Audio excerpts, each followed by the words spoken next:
اسی زمانے میں ایک غیر مسلم نے اسلام قبول کیا تو اسے پوچھا گیا کہ اسلام کی کس قدر نے تجھے متاثر کیا، تو وہ بولا کہ سیرت کا صرف ایک واقعہ میری ہدایت کا سبب بن گیا۔ کیا ہوا؟ کہا مجلس رسول صلی اللہ علیہ وسلم لگی تھی، لوگوں کا ہجوم تھا، ایک شخص نے عرض کی حضور میرے لیے دعا کر دیجئے، میرا بچہ کئی دنوں سے گم ہے، مل نہیں رہا، مل جائے۔ قبل اس سے کہ حضور کے ہاتھ اٹھتے اور اجابت کے سارے در کھل جاتے، ایک شخص مجلس میں موجود تھا، کھڑا ہو گیا، حضور میں ابھی فلاں باغ کے قریب سے گزر کے آیا ہوں اور میں اس کے بچے کو جانتا ہوں، وہاں میں نے بچوں کے ساتھ کھیلتے ہوئے دیکھا۔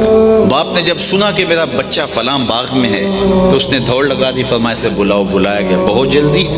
جی حضور آپ جانتے ہیں ایک باپ کے جذبات کیا ہوتے ہیں؟ کہا اچھی طرح آگاہ ہوں، لیکن تمہیں بلایا ہے تو بلانے کا بھی ایک مقصد تھا۔ جی حضور ارشاد فرمائیے۔ فرمایا جب باغ جاؤ بچوں کے ساتھ اپنے بچے کو کھیلتا ہوا دیکھ لو تو بیٹا بیٹا کہہ کے آوازیں نہ دینے لگ جانا، جو نام رکھا ہے اس نام سے پکارنا۔ عرض کی حضور میرا بیٹا ہے، اگر میں بیٹا کہہ کے پکاروں گا تو حرج بھی کیا ہے؟ فرمایا تم کئی دنوں سے بچھڑے ہو، تمہارے لہجے میں بلا کا رس ہوگا اور تم نہیں جانتے، ہو سکتا ہے کھیلنے والوں میں کوئی یتیم بھی کھیل رہا ہو، اور جب تم اپنے بیٹے کو بیٹا کہہ کے پکارو گے، اتنا میٹھا لہجہ ہوگا تو اس کے دل پہ چوٹ لگے گی، کاش آج میرا باپ ہوتا تو مجھے بھی بیٹا کہہ کے پکار۔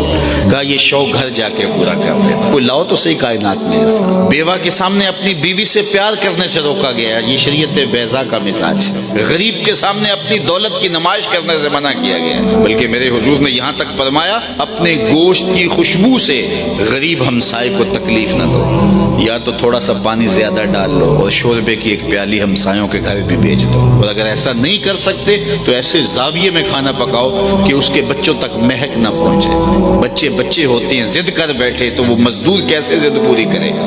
ان بلکتے بچوں کے آنسو کون پوچھے گا؟ تو کہا حضور کی سیرت کے اس واقعہ نے کہ یتیم کے سامنے اپنے بچے سے بھی پیار نہیں کرنا اور اس کو بھی جو ہے وہ بیٹا کہہ کے آواز دے دینی، اس نے مجھے بتایا کہ کتنی نزاکت قلبیہ کا لحاظ رکھنے والے حضور ہیں۔